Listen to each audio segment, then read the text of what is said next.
Hello students. अभी तक हमने कंस्ट्रक्टर टॉपिक में कंस्ट्रक्टर का इंट्रोडक्शन देखा था, जिसमें हमने डिफॉल्ट कंस्ट्रक्टर पढ़ा था।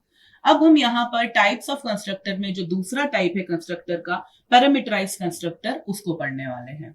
सो बेसिकली पैरामीटराइज्ड कंस्ट्रक्टर, जैसा कि नाम हमारा स्टार्ट ही हुआ है पैरामीटराइज्ड, इसका मतलब ये हुआ कि हम कंस्ट्रक्टर में आर्ग्यूमेंट्स पास करने वाले हैं। जब हम कंस्ट्रक्टर को डिफाइन करेंगे, जब हम उसकी डेफिनेशन लिखेंगे या जब हम उसका डिक्लेरेशन लिखेंगे, प्रोटोटाइप लिखेंगे, उन सभी टाइम पर हम यहाँ पर पैरामीटर्स देंगे, हम आर्ग्यूमेंट्स पास करेंगे।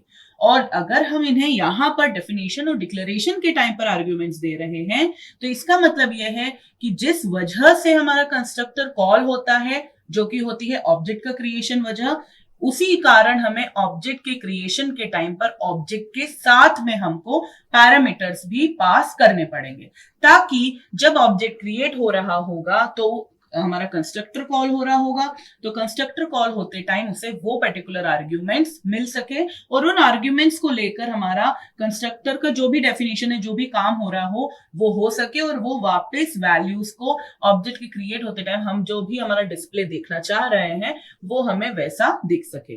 तो ये काम होता है पैरामीटराइज्ड कंस्ट्रक्टर का। पैरामीटराइज कंस्ट्रक्टर के बारे में हमें एक चीज जानना बहुत ज्यादा जरूरी है। नॉर्मली मैंने आपको जो इससे पहले वाली वीडियो थी उसमें ये बताया था कि अगर आपने कंस्ट्रक्टर नहीं बनाया है, अगर आपने कोई भी कंस्ट्रक्टर नहीं बनाया है क्लास के अंदर, तो ऑब्जेक्ट जब क्रिएट होता है तो कंपाइलर ऑटोमेटिकली उसे इम्प्लिसिटली एक कंस्ट्रक्टर क्रिएट कर देता है और उसे कॉल कर देता है, जिसकी कोई बॉडी नहीं होती है, और वो डिफॉल्ट कंस्ट्रक्टर होता है। तो मैंने आपको ये बताया था, क्योंकि हमने जितने भी प्रोग्राम्स बनाए थे कंस्ट्रक्टर टॉपिक से पहले, उसमें कंस्ट्रक्टर तो बनाया नहीं था, बट उन सभी प्रोग्राम्स में डिफॉल्ट कंस्ट्रक्टर कॉल जरूर हुआ था जब ऑब्जेक्ट क्रिएट हुआ था। लेकिन जब हम पैरामीटराइज कंस्ट्रक्टर की बात कर रहे हैं, तो पैरामीटराइज कंस्ट्रक्टर के टाइम पर क्योंकि आपने कोई एक कंस्ट्रक्टर तो बनाया ही है, और वो कंस्ट्रक्टर किस तरीके का है, पैरामीटराइज कंस्ट्रक्टर का है, तो यहां पर हमारे कंपाइलर को ऑब्जेक्ट के क्रिएशन के टाइम पर इम्प्लिसिटली दूसरा नया डिफॉल्ट कंस्ट्रक्टर बनाने की जरूरत नहीं है। क्यों नहीं है जरूरत? क्योंकि हमने ऑलरेडी डेफिनेशन कंस्ट्रक्टर की लिख दी है। दूसरी चीज ये याद रखना है पैरामीटराइज कंस्ट्रक्टर बनाते टाइम कि अगर आपने ऑब्जेक्ट्स के साथ में पैरामीटर्स नहीं दिए, आर्ग्यूमेंट्स नहीं दिए, तो वो आपको यहाँ पर एक एरर शो कर देगा, क्योंकि यहाँ पर तो आपने डेफिनेशन में पैरामीटराइज कंस्ट्रक्टर बनाया था जिसमें आर्ग्यूमेंट्स थे, पैरामीटर्स थे, लेकिन जो हमारे ऑब्जेक्ट को क्रिएट करते टाइम हमने वहां पर कोई भी पैरामीटर नहीं दिया। नॉर्मली कैसे ऑब्जेक्ट क्रिएट करते हैं हम, स्टूडेंट एस, राइट। तो अगर हमने इस तरीके से नॉर्मली क्रिएट कर दिया तो इसका मतलब होता है कि बिना किसी आर्ग्यूमेंट के कंस्ट्रक्टर कॉल हो रहा है, that means default constructor call हो रहा है। बट हमने क्लास में तो पैरामीटराइज कंस्ट्रक्टर बनाया है, तो इसलिए हमें यहां पर इसके साथ में जो भी आर्ग्यूमेंट्स होते हैं, पैरामीटर्स होते हैं, वो हमें पास करने पड़ते हैं। अगर नहीं करे तो उस केस में यहाँ पर एरर शो हो जाता है, और वो एरर शो इसलिए होता है क्योंकि हमारे कंपाइलर को ये पता होता है कि हमने कंस्ट्रक्टर बनाया है, तो उसे इम्प्लिसिटली कॉल करने की जरूरत नहीं है। लेकिन जो बनाया है उसके सिंटेक्स को फॉलो नहीं करा ऑब्जेक्ट को क्रिएट करते टाइम, तो इस कारण उसको वो कंस्ट्रक्टर कॉल नहीं कर पाता है। और हमारे कंस्ट्रक्टर का काम क्या है, हमारे ऑब्जेक्ट के डेटा मेंबर्स को इनिशियलाइज करने का। तो इस कारण क्योंकि वो कॉल ही नहीं हो पाया, तो हमारे ऑब्जेक्ट के डेटा मेंबर्स इनिशियलाइज ही नहीं हो पाए, और ऑब्जेक्ट के डेटा मेंबर्स इनिशियलाइज नहीं हो पाए तो हमारे ऑब्जेक्ट के डेटा मेंबर्स को मेमोरी ही नहीं मिली। तो इस वजह से हमारे जो क्लास के डेटा मेंबर्स हैं उन्हें कोई भी मेमोरी नहीं मिल पाती है, और अगर उन्हें कोई भी मेमोरी नहीं मिली है तो उन्हें हम कोई वैल्यूज भी नहीं दे सकते हैं, क्योंकि उनको वैल्यूज तभी दे पाएंगे जब उसे कोई मेमोरी मिली होगी। तो इसीलिए हमें ध्यान रखना है कि हम पैरामीटराइज कंस्ट्रक्टर के टाइम पर पैरामीटर्स, आर्ग्यूमेंट्स जरूर पास करें। तो चलिए, हमारा जो एग्जाम्पल डिफॉल्ट कंस्ट्रक्टर के टाइम पर था, हमने स्टूडेंट क्लास बनाया था, उसी एग्जाम्पल को हम यहाँ पे डिस्कस करते हैं। तो हमारी क्लास का नाम था स्टूडेंट, और इस क्लास के हमने डेटा मेंबर्स बनाए थे इंट, रोल, दूसरा डेटा मेंबर था नेम, और यहां पर हमने इसे 30 साइज बनाया था। उसके बाद हमने पब्लिक में हमारे कंस्ट्रक्टर और हमने एक मेंबर फंक्शन बनाया था डिस्प्ले मेंबर फंक्शन, तो वही हम यहाँ पे डिफाइन कर देते हैं। आप चाहें तो इसे क्लास के बाहर भी डिफाइन कर सकते थे, हमने ये डिस्कस करा है कि क्लास के बाहर कैसे डिफाइन करते हैं और क्लास के अंदर कैसे डिफाइन करते हैं। तो हम यहाँ पे हमारा कंस्ट्रक्टर बनाएंगे, नाम है उसका स्टूडेंट, और अब यहाँ पर हमारे क्या होंगे, पैरामीटर्स आएंगे, आर्ग्यूमेंट्स आएंगे। तो क्योंकि हम डेफिनेशन लिख रहे हैं इसलिए आर्ग्यूमेंट्स के हमारे वेरिएबल्स के नाम लिखना जरूरी है। अगर आप सिर्फ डिक्लेरेशन कर रहे होते, अगर आप सिर्फ प्रोटोटाइप लिख रहे होते, तो आपको सिर्फ उन पर्टिकुलर डेटा मेंबर्स का डेटा टाइप लिखना पड़ता, हमें उसका नाम लिखने की जरूरत नहीं होती। तो पहला है हमारा इंट, हम यहाँ पर आर्ग्यूमेंट्स का नाम आर रख देते हैं रोल नंबर के लिए। दूसरा है हमारा नेम के लिए, तो नेम के लिए हम यहाँ पर एक एरे, कैरेक्टर एरे पास कर रहे हैं। कैरेक्टर एरे किस तरीके से, या फिर नॉर्मल एरे किस तरीके से हम मेंबर फंक्शंस में पास करते हैं, उसी प्रकार हम हमारे कंस्ट्रक्टर्स में भी पास करेंगे। अगर आपको नहीं आता है तो आप उस वीडियो पे जाकर देख सकते हैं एरेज टॉपिक के अंदर कि हम फंक्शंस में एरेज एज आर्ग्यूमेंट कैसे पास कर सकते हैं। तो यहाँ पर हमारा आर्ग्यूमेंट खत्म हो गया है। यहाँ पर हमारे कंस्ट्रक्टर का डेफिनेशन क्या है, हमारी जो भी आर्ग्यूमेंट वैल्यूज मिलेंगी आर और एन की, उन्हें हम असाइन कर दे रहे हैं रोल और नेम के अंदर। तो यहाँ पर रोल के लिए तो हम सिंपल ऐसे लिख देंगे, roll equals to R. But string copy करने के लिए हमें या तो हमें फॉर लूप का यूज करना पड़ेगा, ताकि एक एक एरे के एलिमेंट्स एक एक करके हमारे एन एरे के एलिमेंट्स नेम एरे में कॉपी हो सके। या फिर हमने स्ट्रिंग फंक्शंस के टाइम पर पढ़ा था, एक str कॉपी नाम का फंक्शन होता है, स्ट्रिंग कॉपी फंक्शन, उसके थ्रू भी हम हमारे एन एरे की वैल्यू, जो स्ट्रिंग है एन एरे, उसे हम नेम में कॉपी कर सकते हैं।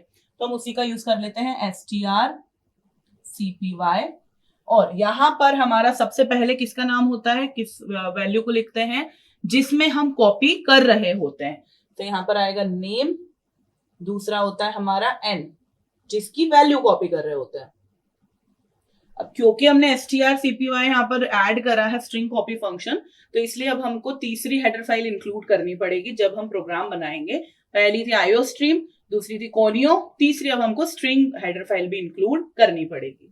तो हमारे स्टूडेंट कंस्ट्रक्टर का काम इतना ही है। अब हम यहाँ पर हमारा मेंबर फंक्शन बना रहे हैं, डिस्प्ले मेंबर फंक्शन, और उसमें हम क्या कर रहे हैं, सिंपली प्रिंट करा रहे हैं हमारी रोल नंबर की वैल्यू और हमारे नेम की वैल्यू। तो यहाँ पर हम प्रिंट करा देंगे, लिख देंगे इस तरीके से, रोल इक्वल्स टू, और हमने यहाँ पे रोल को, डेटा मेंबर को लिख दिया। दूसरा सी आउट, आप एक ही सी आउट में लिख सकते थे चाहे तो, नेम इक्वल्स टू, और यहां पर हमने नेम प्रिंट करा दिया, और ये हमारी क्लास भी ओवर हो गई, सेमीकोलन लगा दिया। अब हमारे मेन फंक्शन के अंदर हम ऑब्जेक्ट क्रिएट करेंगे। सो इंट मेन, यहां पर हम स्टूडेंट क्लास का ऑब्जेक्ट बना रहे हैं एस। अब क्योंकि ये पैरामीटराइज्ड कंस्ट्रक्टर है, मैंने आपको बताया था इस तरीके से पैरामीटर्स देने हैं।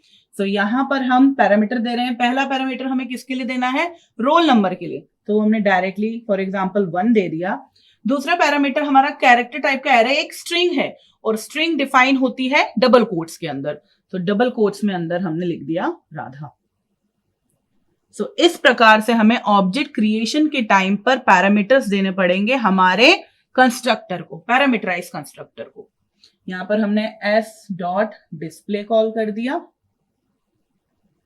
और ये रिटर्न 0, और ये मेन फंक्शन ओवर हो गया है। तो हमारा आउटपुट वैसा ही प्रिंट हो जाएगा जिस तरीके से हमने प्रिंट कराया था हमारे डिफॉल्ट कंस्ट्रक्टर के टाइम पर। अब जो मैंने आपको बात बताई थी वो ये है कि यहां से अब कंपाइलर क्या करेगा, कंस्ट्रक्टर कॉल हुआ ऑब्जेक्ट क्रिएट होने के कारण, तो यहां से कंपाइलर गया इस कंस्ट्रक्टर के पास, उसने यहां पर ये आर्ग्यूमेंट्स दिए। अगर हमने आर्ग्यूमेंट्स दिए ही नहीं होते तो यहाँ पे जो डेफिनेशन कंस्ट्रक्टर की बनी है उस डेफिनेशन के अनुसार वो हमें एक कंपाइलेशन एरर शो कर देता। इसे हम हमारे एडिटर पे भी देखेंगे किस तरीके से एरर आती है। तो ये होता है हमारा पैरामीटराइज कंस्ट्रक्टर को डिफाइन करने का तरीका और डिक्लेयर करने का तरीका। अब इसमें हमें एक चीज ध्यान रखना बहुत ज्यादा जरूरी है कि यहाँ पर हमारा जो मैंने पॉइंट बताया है डिफॉल्ट कंस्ट्रक्टर वाला, वो आपको यहाँ पर अलग से बनाने की जरूरत नहीं है। लेकिन कंस्ट्रक्टर एक से ज्यादा हो सकते हैं, ऐसा कहीं भी ऐसा नेसेसिटी नहीं है, या आप इसको इस तरीके से नहीं बोल सकते हैं कि ये बाइंडेड नहीं है कि आप कंस्ट्रक्टर सिर्फ एक ही बना सकते हैं। आप कंस्ट्रक्टर एक से ज्यादा बना सकते हैं। वो कैसे बनाते हैं? वो बनाते हैं कंस्ट्रक्टर ओवरलोडिंग के थ्रू। हमारा नेक्स्ट टॉपिक वही रहेगा जिसमें हम समझेंगे कंस्ट्रक्टर ओवरलोडिंग होता क्या है।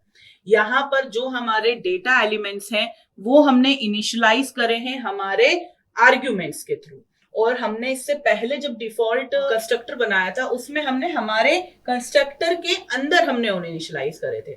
बट बेसिकली हो क्या रहा है, दोनों ही चीजों में हमारा ऑब्जेक्ट क्रिएट होते टाइम हमारे डेटा मेंबर्स को क्या मिल रही है? मेमोरी मिल रही है। तो ये होता है पैरामीटराइज कंस्ट्रक्टर। चलिए इसको अब हम एक बार एडिटर पे रन करके देख लेते हैं।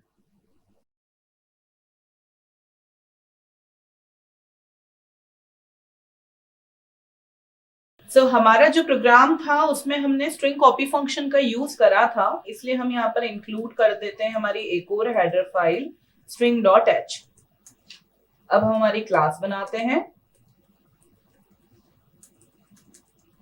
क्लास के अंदर हम बना रहे हैं हमारे डेटा मेंबर्स रोल नाम का। दूसरा डेटा मेंबर था हमारा कैरेक्टर नेम, स्ट्रिंग के लिए हमारा 30 साइज। नेक्स्ट अब हम यहाँ पर हमारा कंस्ट्रक्टर डिफाइन करेंगे। तो स्टूडेंट कंस्ट्रक्टर में हमारे पहला हमने आर बनाया था, दूसरा पैरामीटर बनाया था हमने char n। इसकी हमने साइज डिफाइन नहीं करी थी। और यहाँ पर हम डेफिनेशन के अंदर क्या कर रहे हैं, सिर्फ हमारे नेम हमारे रोल नंबर को असाइन कर रहे हैं वैल्यू r की, और स्ट्रिंग कॉपी फंक्शन का यूज करके हम यहाँ पर नेम में कॉपी कर रहे हैं वैल्यू n की।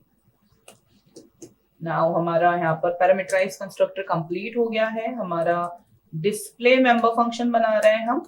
तो डिस्प्ले, और यहाँ पर हम डिस्प्ले फंक्शन के अंदर सिर्फ प्रिंट करा रहे हैं सी आउट न्यू लाइन से roll number equals to roll, और यहाँ पर हम करा रहे हैं नेम इक्वल्स टू नेम, और हम एंड एल का यूज कर रहे हैं। अब हम यहां से हमारी क्लास ओवर हो गई है। मेन फंक्शन के अंदर हम यहाँ पर CLR SCR का यूज कर लेते हैं। स्टूडेंट क्लास का ऑब्जेक्ट बना रहे हैं एस, जिसको हम पैरामीटर दे रहे हैं 1 फॉर रोल नंबर, और नाम के लिए हम दे रहे हैं राधा। और ये हमारा बन गया है। और यहाँ पर हम ऑब्जेक्ट के थ्रू कॉल कर रहे हैं डिस्प्ले फंक्शन को। नाउ गेट ch और रिटर्न 0। अब हम इसको सेव कर देते हैं, कंपाइल करते हैं। दो एरर है, डिक्लेरेशन टर्मिनेटेड इन ओके, हमने यहाँ पर यूज कर लिया है सेमीकोलन का। अब इसको सेव करते हैं, वापस कंपाइल करते हैं। One error, member function must be called और इट्स एड्रेस टेकन। ओके, हम यहाँ पर पैरेंथेसिस नहीं बनाई है। अब हम इसको वापस सेव कर देते हैं, कंपाइल करते हैं, नो एरर्स, और इसे रन करते हैं। Roll number 1 and name Radha. हमारे जो पैरामीटर्स हमने ऑब्जेक्ट क्रिएट करते टाइम दिए थे वो कंस्ट्रक्टर को सक्सेसफुली मिल गए, और यहाँ पर उसने प्रिंट करा दिया है। यहाँ पर अगर हमने नहीं दिए होते पैरामीटर्स, उस केस में क्या होता? यहाँ से हम पैरामीटर्स हटा दे रहे हैं, और अब इसे हम कंपाइल करते हैं। आपको एक एरर मिल गई, could not find a match for student constructor, उसने बोला प्रॉपर मैच नहीं मिल पाया है, तो इसलिए उसने यहाँ पर उसको ये बता दिया। लेकिन हमें फॉर एग्जाम्पल दो पैरामीटर्स देने रहते, जैसा कि हमने डिफॉल्ट कंस्ट्रक्टर के टाइम पर दो वैल्यूज हमने दो स्टूडेंट्स के हमने रिकॉर्ड प्रिंट कराए थे, तो उसके लिए हमें कुछ इस प्रकार करना पड़ता। हम यहाँ पर दो स्टूडेंट्स की वैल्यूज इस तरीके से पैरामीटर्स दे सकते हैं, रश्मि, और यहाँ पर हमने s1 डॉट डिस्प्ले को कॉल किया, दूसरा हम कॉल कर दे रहे हैं s2 डॉट डिस्प्ले को, और इसे हम सेव कर देते हैं, कंपाइल करते हैं और अब रन करते हैं। Roll number 1 name Radha, roll number 2 name Rashmi. तो जितनी बार आप ऑब्जेक्ट्स क्रिएट करेंगे इस पैरामीटराइज कंस्ट्रक्टर के लिए, उतनी बार आपको उसको पैरामीटर्स देना जरूरी है। सो ये था हमारा पैरामीटराइज कंस्ट्रक्टर इन C++।